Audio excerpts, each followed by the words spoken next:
خلينا نكون صريحين شوي. الحياة والنجاح اليوم بهذا الزمن ما شيء سهل أبدا، وهذا أكبر الأغلاط اللي عم نشوفها عند كل جيل الشباب اللي من عمري والأصغر مني حتى الأكبر مني. هي دائما لوم الظروف ولوم الأهل.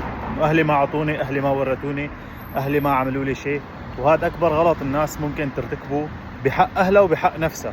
أولا أهلك ما مجبورين فيك إنهم هني يأمنوا لك حياتك ومستقبلك كلياته، لأن الظروف اللي صارت هالفترة وخصوصا بسوريا بتحتم على الأهل كتير ظروف. الناس خسرت كل شيء، وبنفس الوقت أنت مسؤوليتك ورجوليتك ما لازم تخليك تحكي هذا الكلام.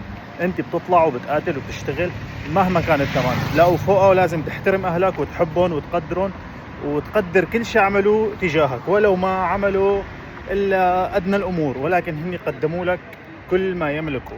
يعني إذا أبوك ما بيملك ولا أي شيء ولكن بيملك ليرة وأعطاك هاي الليرة، فهو قدم لك كل ما يملك.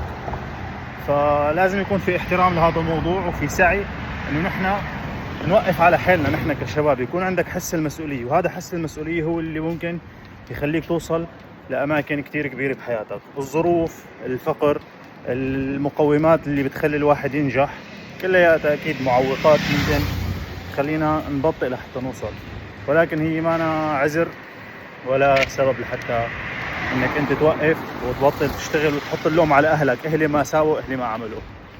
وقف على حالك وشد هيك، شد دراعك وان شاء الله الايام الجاي بتكون خير على الجميع وفيها رزق. الانسان لما يغير تفكيره بتغير كل حياته، ولو ظروفك صعبة، ولو طالع من تحت الصفر، من تحت الانقاض. اللي طالع من سوريا طالع من تحت الانقاض ومو من تحت الصفر. شو ما كانت الظروف نحن قدها ونحن فينا نعمل شيء. سلام.